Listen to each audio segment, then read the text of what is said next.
বাগেরহাটের মোংলা উপজেলায় পশুর নদীর তীর থেকে অজ্ঞাত পরিচয়ের এক ব্যক্তির লাশ উদ্ধার করেছে মোংলা নৌ পুলিশ। এই ঘটনায় এলাকায় চাঞ্চল্যের সৃষ্টি হয়েছে। 22 জানুয়ারি বৃহস্পতিবার সকাল আনুমানিক 8টার দিকে মোংলা উপজেলার সিগন্যাল টাওয়ার দক্ষিণ চর বালুর ডাইক সংলগ্ন পশুর নদীর তীরে স্থানীয়রা একটি মরদেহ ভাসতে দেখে পুলিশকে খবর দেন। খবর পেয়ে মোংলা নৌ পুলিশের একটি দল ঘটনাস্থলে গিয়ে মরদেহটি উদ্ধার করে।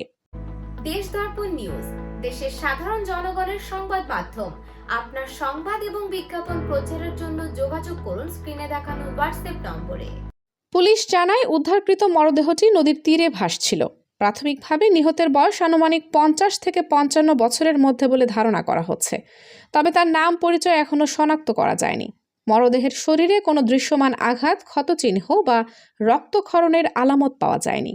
মোংলা নৌ পুলিশ ফাঁড়ির ইনচার্জ লুৎফুল কবির বলেন, মৃত্যুর সঠিক কারণ নির্ণয়ে মরদেহ ময়নাতদন্তের জন্য পাঠানো হবে।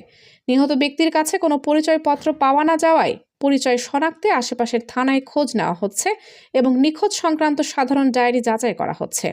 স্থানীয়দের ধারণা, নিহত ব্যক্তি হয়তো অন্য কোনো এলাকা থেকে নদী পথে ভেসে এখানে পৌঁছাতে পারেন। তবে ময়নাতদন্তের প্রতিবেদন না পাওয়া পর্যন্ত মৃত্যুর প্রকৃত কারণ সম্পর্কে নিশ্চিত কিছু বলা যাচ্ছে না বলে জানিয়েছে পুলিশ।